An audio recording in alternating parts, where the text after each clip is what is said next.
up, guys? Welcome back to my channel. There's my clap. I was so busy during the second trimester. So much stuff happened. So here I am to share it all with you.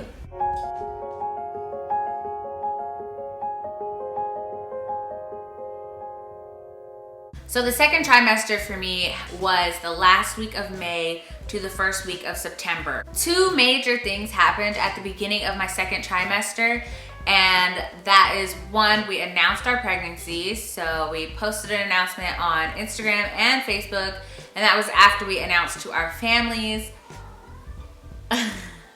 The second major thing that happened was my morning sickness went away. That was amazing. I felt so much better, literally like at 13 weeks. I could eat again and all is well and right in the world. They say that happens, that once you get into the second trimester, that it's just smooth sailing, that everything is fine, most of your symptoms go away and things go back to normal for the time being, except for the fact that you're growing a baby, of course. And from my experience, that's kind of true. Like, things were pretty okay. Right around 16 weeks is when my belly popped. And all that means is that I had a baby bump now. I couldn't suck it in anymore. And it's huge now, but I was so excited for that to happen. You could actually see it through my clothes. It was the start of things feeling really like, wow, this is legit real. Like, the whole time during the end of my first trimester and into the beginning of my second trimester, we were in quarantine. So the only real like exercise or getting out of the house that I was able to do was going outside to the park or going on walks, and we were able to do a little bit of swimming at a friend's house, and that felt amazing. I wish I could have swam through this whole pregnancy. Quarantine didn't even really bother me that much since we were in quarantine and I had to stay home. I had morning sickness all day anyway during my first trimester, so that was fine. By the time I hit the second trimester, we were leaving, so. I was 17 weeks or just about 5 months when we PCS'd, and that trip was nice. It was stressful. The worst part about it was we drove. So sitting in the car for so long, for a week, I had terrible, terrible sciatica, which it's different for every woman, but for me, it was just in my lower back. It was awful. I had it the whole drive, but I sucked it up. That's really like the worst symptom I had in my second trimester as far as like having any pregnancy related symptoms. We had a hard time the first week we got here. Like, it was nice to be here, but we were just coming down from all this stress of the move. That's a whole other video, okay? So right at 19 weeks is when I felt my first kicks. That was super exciting. I think I probably felt some before then, or flutters as they call them. But honestly, I couldn't tell. I had no idea if it was the baby moving or if it was like gas. TJ, however, didn't get to feel him moving on the outside until like a whole 10 days after I felt him kick for the first time. Some women start to feel kicks as early as like 15, 16 weeks. Some don't feel it until they're closer to like 22, 23, maybe even 24 weeks. So I hit it like right in the middle at 19 weeks. At 20 weeks, we had our anatomy scan. So that was my third ultrasound, and I think the last one I'm gonna have, honestly. We told our ultrasound tech, hey, we're doing a gender reveal, so if there's parts of the body that are very obvious, I don't know if I'd be able to recognize it or not.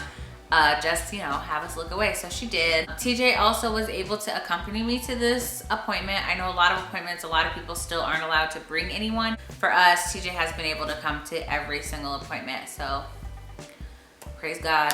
She took lots of pictures for us. We even got some videos, and she did a 3D ultrasound, which we didn't ask for. She just kind of did it.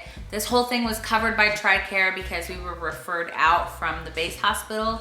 I swore I heard her whisper, like, she's like, you know, doing ultrasound, and she's like, oh, look at her little feet, and blah, blah, blah. Like, I was like, did she just say her? Did she just give it away? The next day after that, on Saturday, we did a small gender reveal with our families. 5, 4, 3, 2, 1.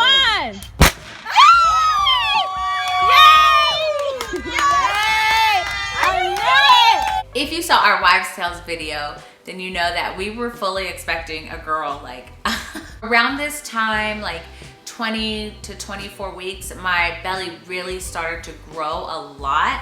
So I started to get itchy and I was looking for like products to use. I started using the Honest Mama brand from Target, and it's just the Honest company, and they created like a maternity brand, and I honestly love it.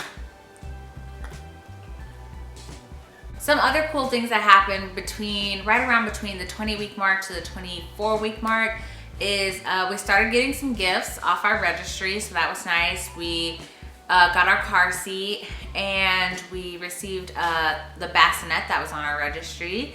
I encourage everybody to take as many pictures as you want. Don't let anybody tell you that you've taken too many pictures, or that, you know, because this is a special time for you and you should cherish it, and that's exactly what we're doing. My cravings did change in the second trimester. I had a huge thing for chimichangas. It's like a yellow and green package. I don't know, but I love them.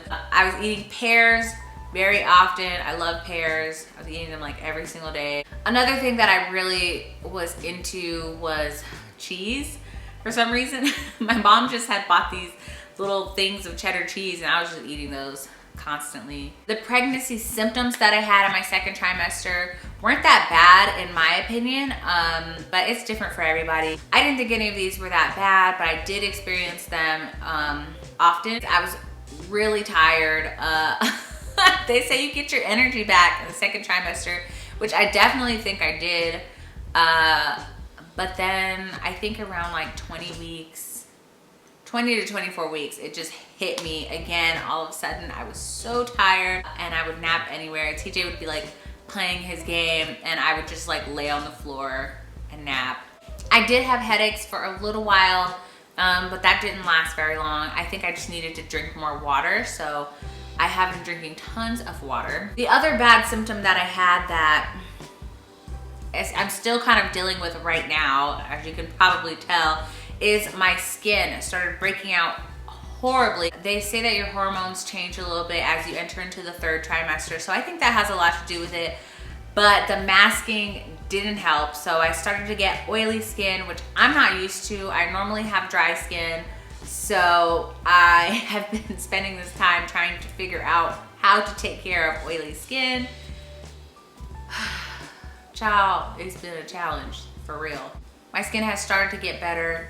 I've just been trying to have a consistent regimen with my skin. It's just difficult when it's not like outside factors. It's just from the pregnancy hormones, so there's not really too much you can do about it. And the very last, but certainly not least important thing that happened during my second trimester was TJ went TDY. So this was the last week of my second trimester. He left for a month. So he was gone the entire month of September, but that's part of my third trimester. I think overall, outside of other stuff happening, when it came to pregnancy stuff, things were pretty like normal. I was able to still take walks while it was still warm outside. Everybody is different. Every woman is different. I just wanted to share my experience. Thank you so much for watching my video. I hope it was helpful. I hope you learned something. If you have any specific questions about anything from my second trimester, definitely leave them down below in the comments, and I will try and get back to them. See you guys in the next video. Thank you so much for watching.